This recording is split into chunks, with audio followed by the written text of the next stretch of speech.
Every single day, your choices, your mood, and your desires are dictated by a tiny chemical messenger, pulsing through the dark corridors of your brain. It's called dopamine. It's the molecule of reward. It's what makes you feel a rush of satisfaction when you achieve a goal, eat your favorite food, or click on a new video. We like to think of our minds as highly private sanctuaries. We assume that every thought we think, every craving we feel, and every action we take is born entirely from our own biological hardware. But what if a microscopic intruder has found a way to hack this very system? What if a single-celled organism, nesting deep inside your brain tissue, isn't just waiting for your brain to produce dopamine, but is actively, quietly brewing its own dopamine to pull your behavioral strings? It sounds like a sci-fi nightmare.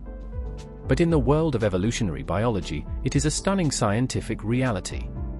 Today, we are diving into the dopamine hijack, the mind-bending chemistry of Toxoplasma gondii, a parasite that has spent millions of years mastering neurochemistry, learning to speak the exact molecular language of our brains, to manipulate animal, and potentially, human, behavior. To understand how a microbe can hijack our minds, we first have to understand what it's up to. As we've explored before on this channel, Toxoplasma gondii is an incredibly successful intracellular parasite. It can infect practically any warm-blooded animal on Earth. But it has a major problem: it can only reproduce sexually inside the gut of felines. To complete its life cycle, it must travel from its intermediate hosts, usually rodents, into a cat. But rodents naturally hate the smell of cats. It's a hardwired survival instinct. So the parasite has to change the game. It invades the rodent cells, travels to the brain, and forms dormant, lifelong tissue nests, called bradyzoid cysts. Once inside the brain, Toxoplasma has to figure out how to rewire a mammal's behavior. And it has chosen the ultimate target, the host's dopamine pathway. Dopamine is central to movement, fear, reward-seeking, and behavioral modulation. When researchers analyzed the brains of infected rodents, they noticed something highly unusual: their dopamine levels were completely out of whack. This same neurochemical dysregulation is a central feature in human psychiatric conditions, most notably, schizophrenia. In fact, medical science has long noted a curious connection: patients with schizophrenia and infected rodents share highly similar alterations in their dopamine pathways. For years, scientists assumed this spike in dopamine was just a passive host immune response, a side effect of the brain fighting off an infection. But then, researchers peered closer at the parasite's genetic blueprint. And what they found sent shockwaves through the scientific community. In our own bodies, making dopamine is a precise, multi-step assembly line. It starts with an amino acid called tyrosine.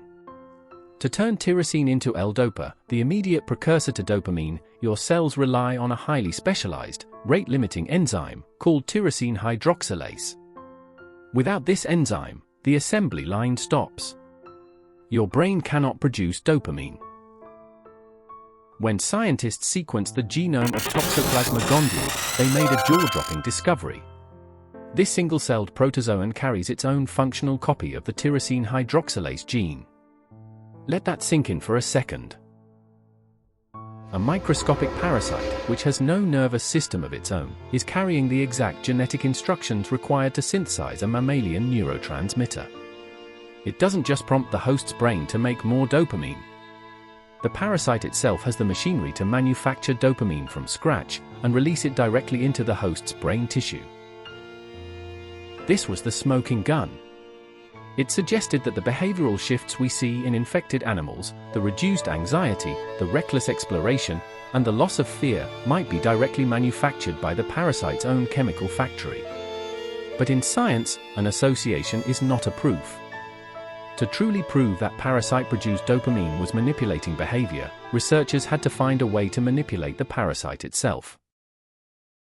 This is where Dr. Joanne Webster, a professor at the Royal Veterinary College, and her research team at Leeds University, stepped in. They decided to conduct a brilliant, elegant experiment. Using advanced genetic engineering, Webster's team created mutant strains of Toxoplasma gondii that were modified to overexpress the tyrosine hydroxylase gene at medium and high levels. They wanted to see if pumping more parasite-made dopamine into a rodent's brain would directly scale up their reckless behavior. They placed the infected rats into a classic behavioral chamber, called a feline fatal attraction assay. The chamber had different corners with different scent cues, some harmless, like rabbit urine or water, and one highly dangerous, cat urine. Normally, healthy rats will avoid the cat urine corner at all costs. But when Webster's team tested the rats infected with the engineered Toxoplasma mutants, they observed a stunning, dose-dependent curve. Rats infected with the medium overexpressing strain showed reduced fear and spent more time near the cat scent. But the rats infected with the high overexpressing strain spent the most time of all, lingering directly inside the cat zone. The intensity of their self-destructive behavior directly scaled with how much tyrosine hydroxylase, and therefore how much parasite-made dopamine, was being pumped into their brains. This was the definitive proof. The parasite's tyrosine hydroxylase gene is a direct, active component in manipulating mammalian host behavior. By mimicking our brain chemistry, this tiny microbe can literally steer an animal toward its own predator. But this raises the ultimate question: what does this mean for us? With nearly 2 billion people harboring Toxoplasma cysts in their brains, is this microbe subtly hijacking our dopamine levels to alter our personalities, make us more impulsive, or even trigger psychiatric conditions like schizophrenia? Well, this is where we have to take a deep breath and look at the broader scientific landscape. While lab rodent studies are incredibly clear, human data is much more complex.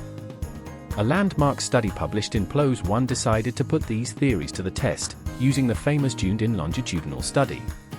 Researchers analyzed a population representative birth cohort of 837 New Zealanders, all exactly 38 years old, testing them for Toxoplasma antibodies, and comparing their scores across 27 different facets of brain and behavioral health.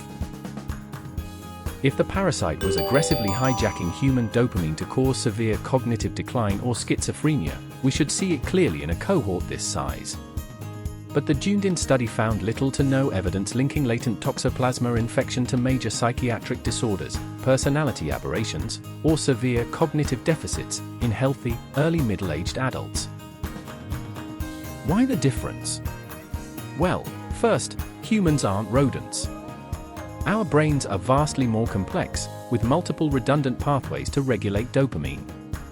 Second, humans live for decades, while wild rodents live for only 2 to 3 years.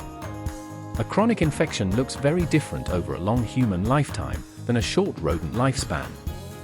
While Toxoplasma's chemical factory is a masterpiece of evolutionary biology, healthy human brains are remarkably resilient at keeping the peace.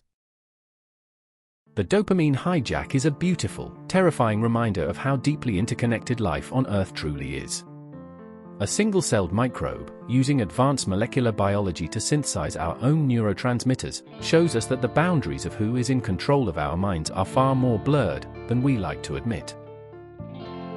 It is a biological marvel that continues to teach us how other intracellular pathogens might be manipulating our systems behind the scenes.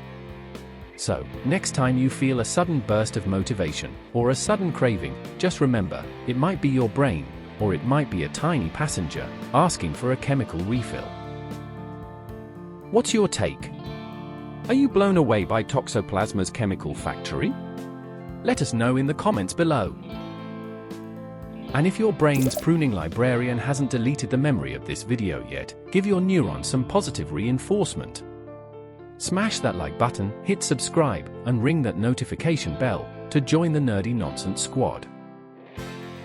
Until next time, stay curious, stay skeptical, and keep your dopamine in check.